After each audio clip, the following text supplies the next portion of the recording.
Hey, welcome everybody. We'll be on shortly with Sport Talk Quake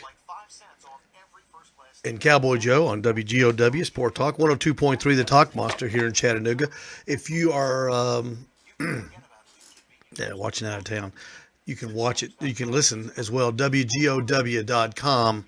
Hit the listen live button. WGOW.com. A little background. Sport Talk has been on the airways here in Chattanooga almost 30 years. Scott McMahon is, I think he's been with them since day one.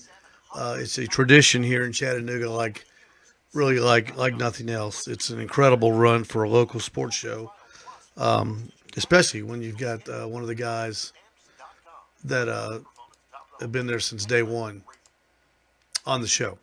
That's Scott McMahon. The earthquake here in Chattanooga, Tennessee. I'll be calling in just a little bit. Yep, we are broadcasting live. Good. I'm just checking all my settings and everything. Make sure I'll be calling in just a moment.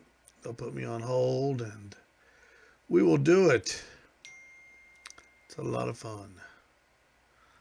A lot of fun. Looks like I'm there, doesn't it? It looks like I'm there on the air. We'll be calling in about 2 minutes. The Owl's Nest Barbecue Show, special edition, coming to you live from Ooltewah, Tennessee.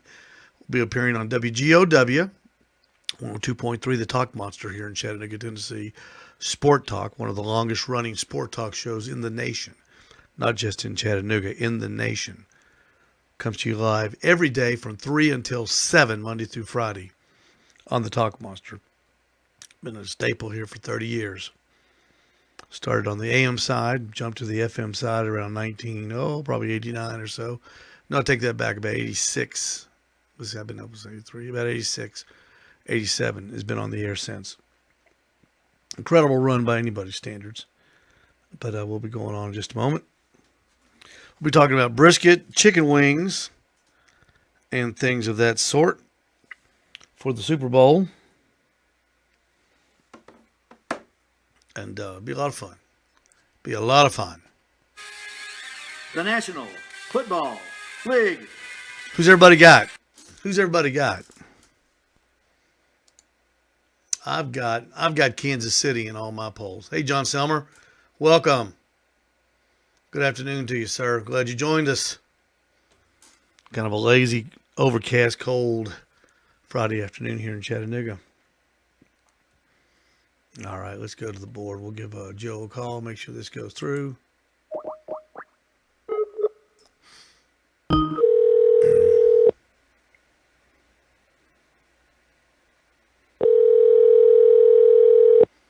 Lots of times during the break, they go out in the hall, have a Coke and talk. Hey, Troy Davis.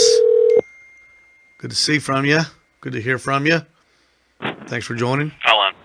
Joe. Yes. Steve Ray. That you are, sir. How you doing? I'm good. Sound good? Sound great, man. All right. As always. You sound good, too, on this end. Good, man. I'll put you on hold, and we'll come in to you in a little under, for about a minute or so. Sounds good. All right, brother. Hang on. Harold Stockberger, welcome. Ken Smith from Nashville, welcome to the show. Harold from the Ace Hardware, the barbecue mecca of Chattanooga, by the way, the Ace Hardware on East Brandon Road. I'm second most popular place in Chattanooga, right, Harold? You're the first, I'm the second. Can I be the second? I'll be the second. I'll take second fiddle to you any day, Harold. Ken, I got the Chiefs as well. Sure do. 49ers, John? I could see it, but I don't think the Chiefs can score so fast. It's like they did against Tennessee. Tennessee defense, top 5 defense in the league, scored 3 touchdowns in 2 minutes, 25 seconds, something crazy. Sport Talk, Quick and the Cowboy, the Talk Monster 102.3. Like I said, we've talked Super Bowl for quite a number of days. Of course, minus the couple with the Kobe Bryant tragedy.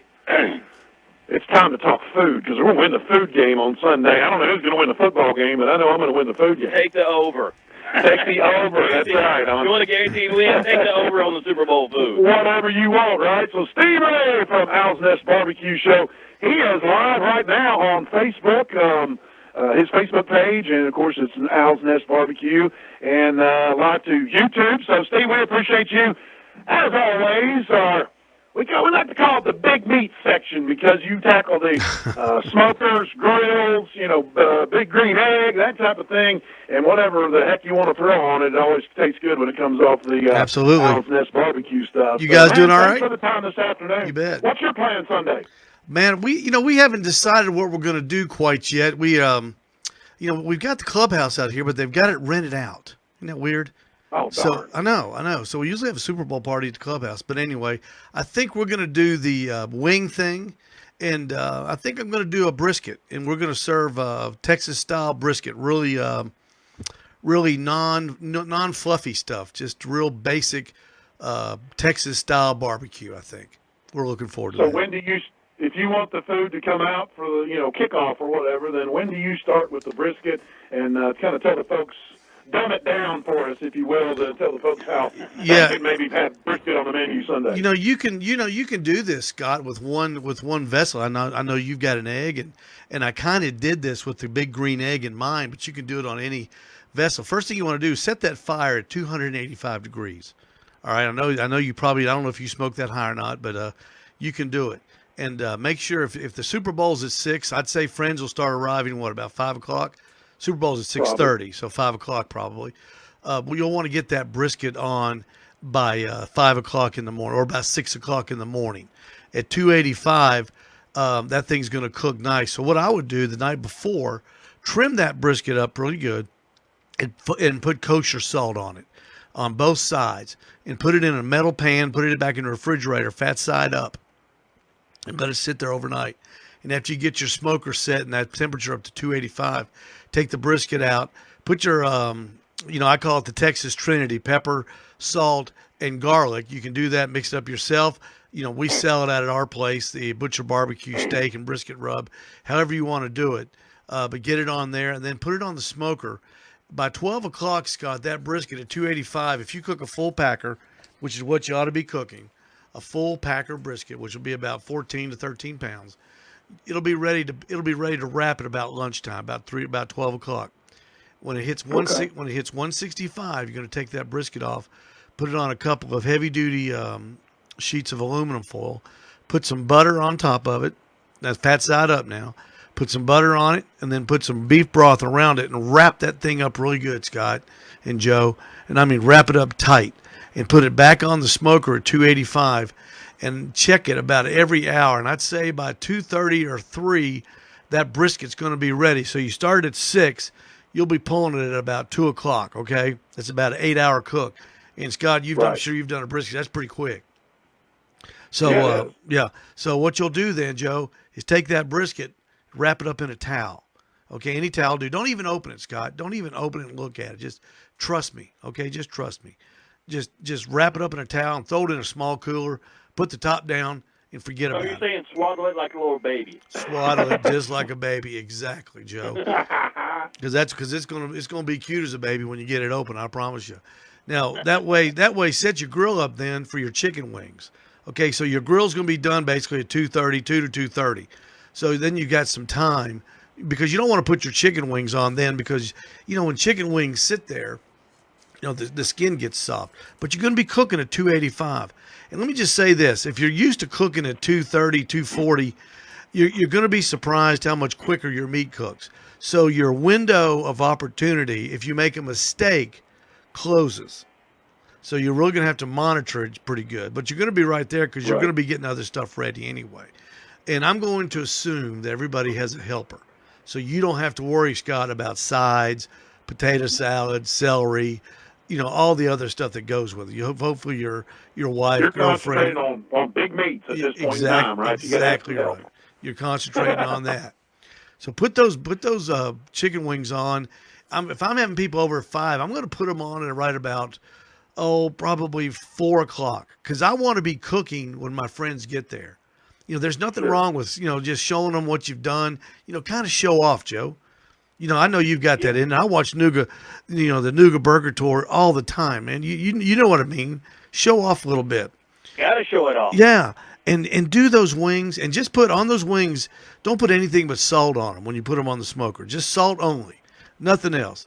Get them on there, 285. Cook them to about 170 to 175 degrees, and then when you pull them off, have 3 bowls or 4 bowls of different sauces there for the people to use and put their own. What I'd like to do is set up a chicken wing bar. Have all the condiments out there, and I tell the people, here they are, just bring them out on a big platter. You fix them the way you want them. Have some sweet barbecue sauce out there, have some vinegar out there, have some buffalo sauce out there, have some, and Scott, you got to have some ranch dressing for those people, okay?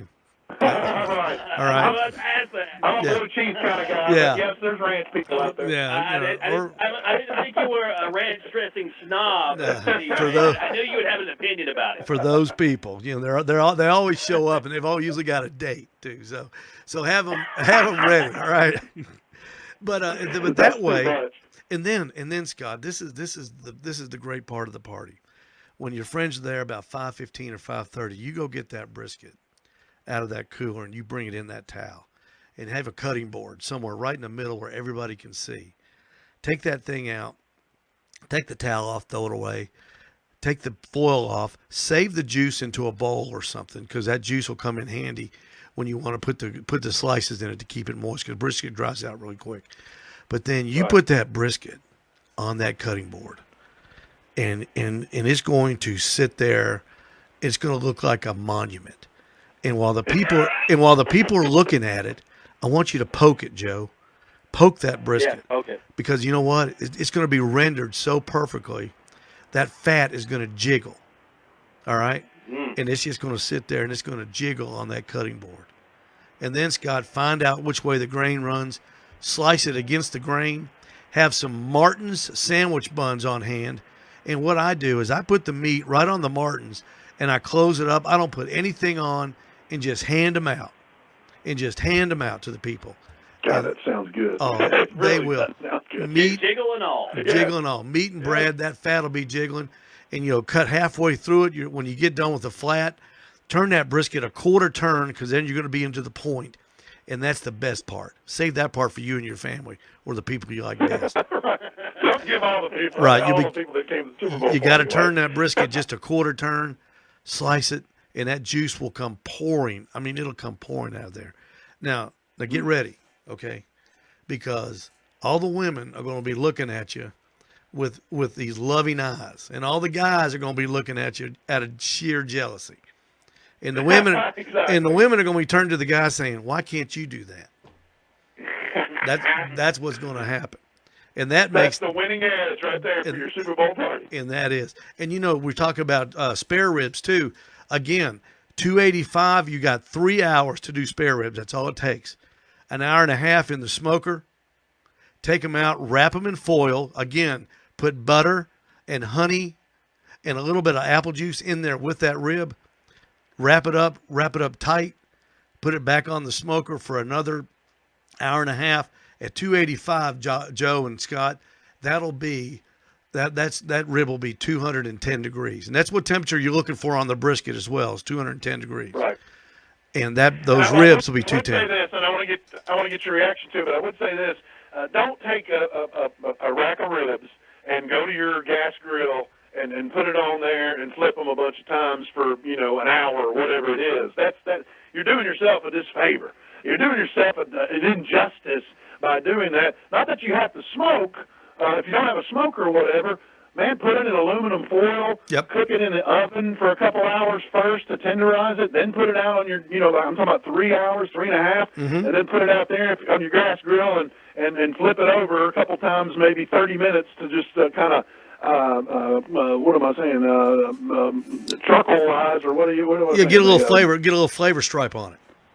Yeah, Absolutely. flavor stripe and just give it kind of an edge, a crispiness too, and that's the way you do it on the gas grill. Because I've seen so many people just go out there and try and cook them like burgers, and it's just ribs need to be moist inside and juicy and all that kind of good stuff. Scott, you can take a gas grill, you could turn the left side of the grill on, turn the right side of the grill off, and put the ribs in there and offset cook them like that. Barbecue is not a taste. Barbecue is just a method. It's cooking meat longer than usual. That's all barbecue is. You can put those ribs in that, like you say, in that gas grill. I've done it. And, you can get them done in 3 hours as well. Matter of fact, on a gas grill, it's easier because you can control the temperature a little bit better. And you can you can still get a great taste. But you definitely want to have them in aluminum foil. Yeah. Because you just don't want the flame directly on them that long. Oh, absolutely. Because ribs will burn up real quick because they're full of fat. But when you're picking out ribs, find the fattiest ones you can because those are the best. When I go to these, Scott, I'm not kidding. When you go to these contests, you look at the ribs that the guys have that are the best cooks. They're full of fat, nothing but fat all over them, and they turn them in. They win all the time because that's where the flavor is. It's in the fat. So there's your brisket, your wings, and your ribs if you want to do those at home. That's the best way to do it. Now, Steve, give the folks out there some of your different, whether it be YouTube or Facebook, where they can go and maybe choose from a couple of the Owl's Nest Barbecues episodes that you've had here, I don't know, in the last year or so. Good stuff, too, Steve. Real good stuff. Well, I appreciate that, Joe. We have a YouTube channel, Owl's Nest Barbecue. All the interviews that I do on my show are there. And we've started doing some how-to videos, just kind of make them fun. We kind of make them real short. They're always real short. The longest one we've ever done is, I think, 20 minutes. We did that last Saturday. Neighbor Frank Blair and I did it, and we showed how to cut a brisket for burnt ends. And if you're a brisket guy and you haven't tried burnt ends yet, watch this video because it is really a good how-to video on how to do burnt ends on a brisket. Frank does a real good job. That is the absolute best part. Mm-hmm. I don't know, Scott. Have you tried burnt ends yet? I have. I think I had some down at Charlie's Barbecue on Main Street. We were going down there to eat lunch, and I got the sandwich, and she said, "Hey, have you ever tried these?" And brought a couple of heads. I mean, it was unbelievable. Aren't they great? Unbelievable. Yes, I heard he's got. I've got to get down there. I've been by it a couple times. I've heard he's just got some great food down there. Oh, the desserts too are just phenomenal. But Steve Ray, once again, Owl's Nest Barbecue. If you want to get the big meat segment here and understand what's going on, and especially where you can slow down the video as you're doing it, if you didn't have a chance to write down what he said, then you can make sure you master it correctly. Absolutely. Scott, if anybody's got any questions, we're still out at the Midnight Oil. Right next to it, I got my barbecue supply store. How about that, Joe? Barbecue, tires, oil changes, free coffee, and Michelin tires. Is that not the manliest place you ever heard of? Oh, no doubt. I mean, my testosterone went up 30 points when I walked in. I just get giddy. I get giddy thinking about it. And a brand new Midnight Oil sign. How about that? On Facebook. Kudos to Scott Shankle. Kudos to Scott Shankle and all the guys over at Valley Oil. They did a great job for me on that sign. Steve Ray with Owl's Nest Barbecue, man. Keep up the great work. Thank you for your time this afternoon, buddy. Thanks so much, Scott. Thanks so much, Joy. Go Chiefs. Who you for? Chiefs. Go Chiefs. There you go. I got them by 11. I know the majority's going 49ers, it feels like. But thanks, Steve. We appreciate it very much, man. And appropriately enough, this segment. So there you go, folks. Thanks for watching. Jay, look at that. Mr. Fitch joined us. Appreciate that, buddy. Wells Guthrie, thanks for watching. John McGuire, thank you, man. Appreciate you so much for hanging in there. Johnny Maggs, he'll be on Tuesday night at 5, the Pit Barbecue Show on Facebook at 5 o'clock Eastern Standard Time. If you want to know what it's like to cook out and up in New England, Johnny Maggs and Messy Mike up there. They got a great show, and you'll love it. Tori, thanks for watching. Jeff Greer.